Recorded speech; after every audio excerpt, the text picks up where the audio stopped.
Hi, everybody. I hope that you had a nice holiday. I did. And I know I promised you guys that I would tell you my survivor story after the holidays. So I'm going to start doing that today.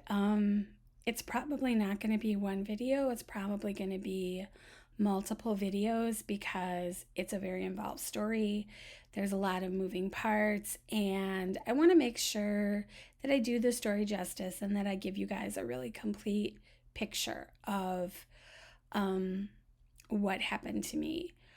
As always, you can ask me questions in the comments. You can also email me questions to survivingchurchandchildhood@gmail.com, and I'm happy to answer questions. If you're going through trying to leave the UPC, or you have a survivor story and you're looking for support, you can always reach out to me and I will do whatever I can to help you.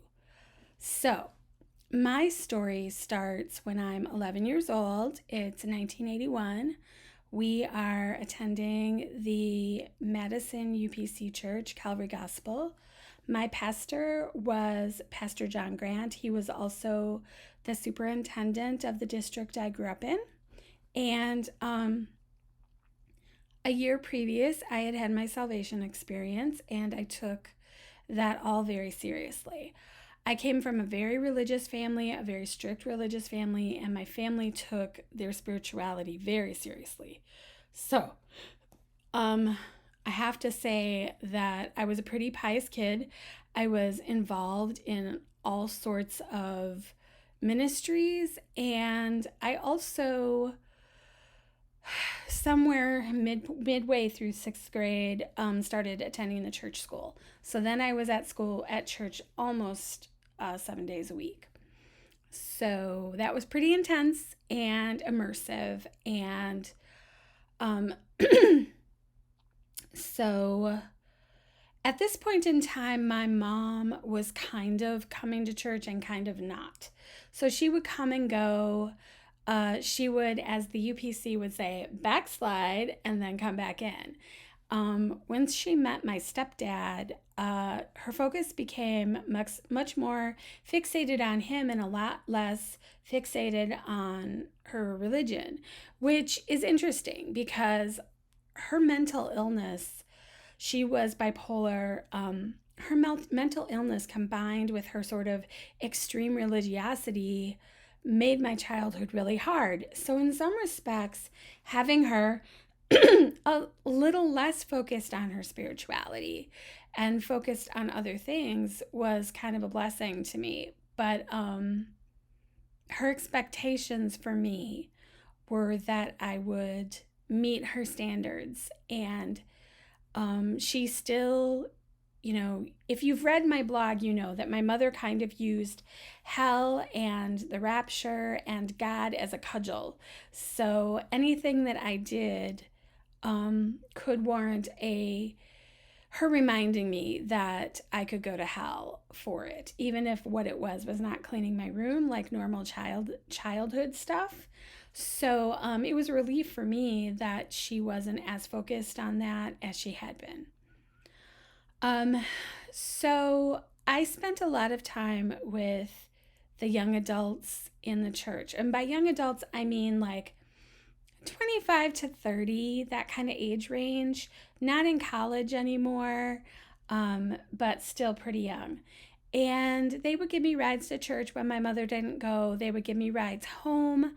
Sometimes we would go out for food after church because food's a really big thing when you're in the UPC. Like, food is one of the only things that you're allowed to do. So we would go out for food. And I was just really accustomed to hanging out with them.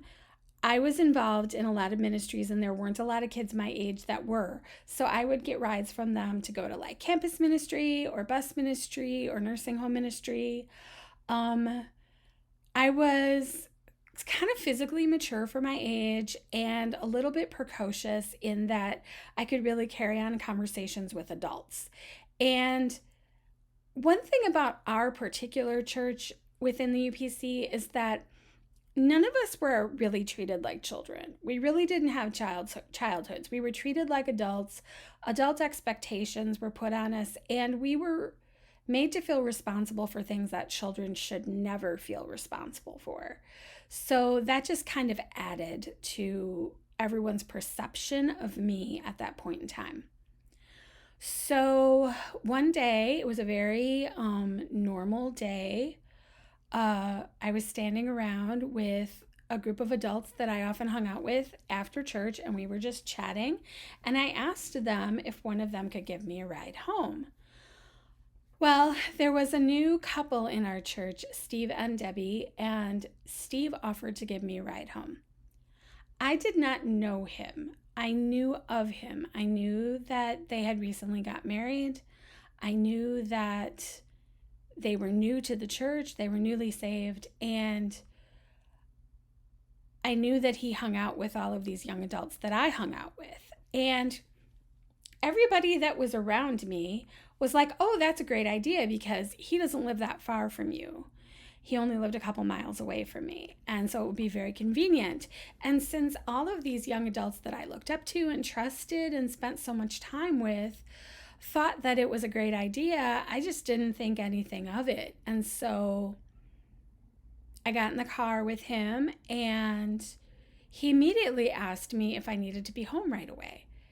And I said no, and I didn't really think much of it because my mom was preoccupied with my stepdad and her own depression and her own problems. And she was very used to me going out with these young people after church, and so she just wouldn't have thought anything of me not being there. And it didn't seem unusual that someone would be like, hey, do you want to drive around or grab a bite to eat or whatever?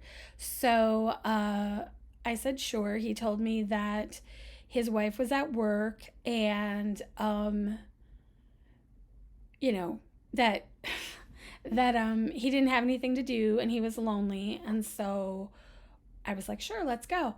So we drove around and he got me ice cream, which was a big deal because I didn't get to eat ice cream out much at that point in time. And we just talked, and he was incredibly charismatic and friendly and funny. And he was a musician, so that was something that really fascinated me. And so we just spent a lot of time talking, and I was thinking, wow, this is really cool. Like, I have a new friend. He's very interesting and funny. And because I was alone with men from the church all the time, I just didn't think that I wasn't safe. I didn't have any language for sex because it was such a taboo topic in my home, but also in the church. And so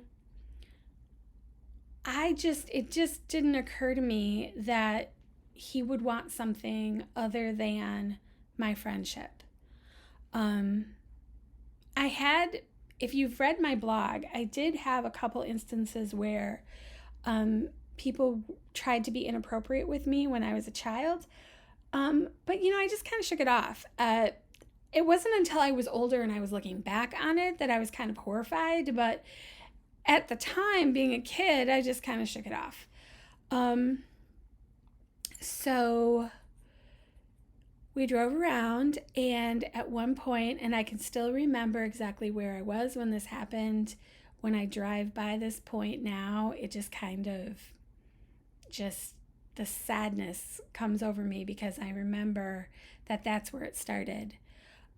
He just reached over and grabbed my hand and was just like holding my hand. He didn't miss a beat. He just kept talking. And I was kind of like, this is interesting. Like, I don't really know what to think of this because none of the other people that gave me rides ever did that. But then my dad held my hand in the car, and sometimes when we were walking, I was still a little girl. And so I just kind of assumed that he had probably heard about how hard my home life was and that he was just trying to be really nice to me. And even though I thought it was a little strange, I just kind of let it slide. I liked him. I wanted him to be my friend. I wanted to be his friend. And I just decided that I'm sure, didn't mean anything by it because he was a godly man. He was in the church. He was friends with all of these people I knew. And so it had to be okay. And I don't remember how long it was between that day and the next time that I saw him, but I don't think it was very long. And again, this was an after church situation. It was during the day at this point, and it was another I can give you a ride home type situation. So we drove around, we got food, which at this point in time, we had a lot of food scarcity in my house. We went out without food because there were times when we didn't have electricity. Sometimes we didn't have a refrigerator, so it was hard to keep decent food in the house. Sometimes my mom would fish so that we would have something to eat. So it wasn't always like that, but sometimes it was. And so one of the things that I think Steve used to groom me was providing me with food. Certainly providing me with friendship and a way to not be alone, but also providing me with food. And so he took me somewhere to eat. I think it was just like a fast food place. And at some point while we were sitting in the car eating, because he didn't take me inside, and so we were sitting in the car eating, he said, "I want to kiss you." And I didn't really know what to think. I mean, I think my initial thought was, whatever, weirdo, that's why. Like, I just couldn't understand why he would want to do that. I did feel a little sorry for him already at that point because he was already telling me how lonely he was in his marriage and how hard it had been for him to come into the church and like lose his worldly friends, and how his wife worked all the time and he was alone all the time. And I was like the perfect child to tell that story to, because my mother, I really did a lot of parenting of my parents. And I really felt like it was my responsibility to take care of my mother. She was not emotionally stable, and I had to prop her up a lot when I was a little kid. And even though now she had Jim, my stepdad, in her life to do some of that, it wasn't that long ago that I was the one that was entirely responsible for, keeping her alive, because she did try to commit suicide, and she talked about suicide. She was hospitalized at one point. So I was very used to having to feel responsible for adults and their emotional health and well-being. When my mom and dad were having problems, my dad would often kind of lean on me and cry on my shoulder. My mother always overshared all of her problems with me, all of her problems with my dad, all of her problems with depression. And so I was a child who grew up believing that it was my job to take care of the adults in my life and to make sure they were okay. So this adult who is kind to me and who is very charismatic and who I want to be a friend to, is asking me for something, and I don't know how to say no, because I felt already like I was a little bit responsible to take care of him and be nice to him. Because if you want to keep friends, you have to be nice, even if being nice puts you in an uncomfortable position. And so I kind of like, I think I kind of kissed him on the forehead or kissed him on the nose and laughed. And I was like, haha, you weirdo. And tried to like make light of it. Like tried to make kind of make fun of the situation. And he immediately said, "No, that's not the kind of kiss I want. I want this kind of kiss." And proceeded to sort of, pull me very close and start to sort of, try to French kiss with me. And I can remember at that point even dissociating from the situation because I didn't know how to handle it. I was overwhelmed even at that point, and I didn't know how to handle it, so I just kind of went away. I do remember, though, that there was some comfort there because I didn't have a lot of affection in my house, and I didn't have a lot of attention from adults. And so there was a part of me that really enjoyed the closeness and the affection of being close to him. But the other stuff that came along with it, over time became a really high price to pay for that attention and affection. So, I like to talk about this like a frog being in hot water, right? Where it slowly turns up until it kills the frog. And that's a little bit what my experience was like. Things started out really slow and not incredibly scary. And then before I knew it, I was in a situation where I was really scared and I didn't know how to get out of it or how to fix it. And I will get more into that in later videos. I don't know how Steve was able to see that I was vulnerable. I don't know if I suspect that he had maybe done this before because he was so confident that I wouldn't tell and so confident that, he wouldn't get in trouble. And I don't understand how that's possible.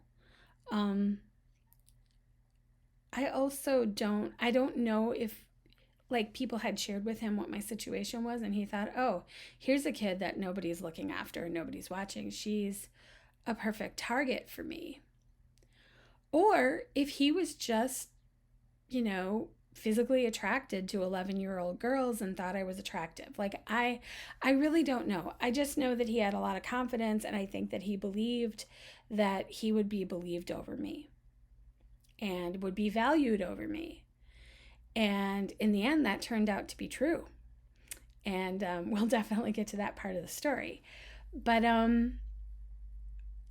it's kind of interesting to me how easy it was for me to fall through the cracks. I fell through the cracks of these like adults that I was close to who I thought were my friends and my parents. I felt like everybody was comfortable just sort of handing me over to this guy. And that's unfortunate because that was the perfect opening for him to do what he did. So I think that's where I'm going to end this video.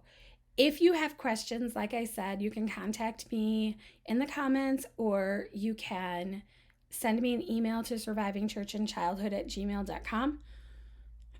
I also have a WordPress blog, Surviving Church and Childhood. If you go to the very first post, which is called Church to TOO, you can read my story about what happened to me with Steve there. And that will give you a little bit more, even more insight into why I was vulnerable and how things played out. So I will try to make another video next week. I don't want to drag this out too long. I'd kind of like to kind of churn these out and get the story out.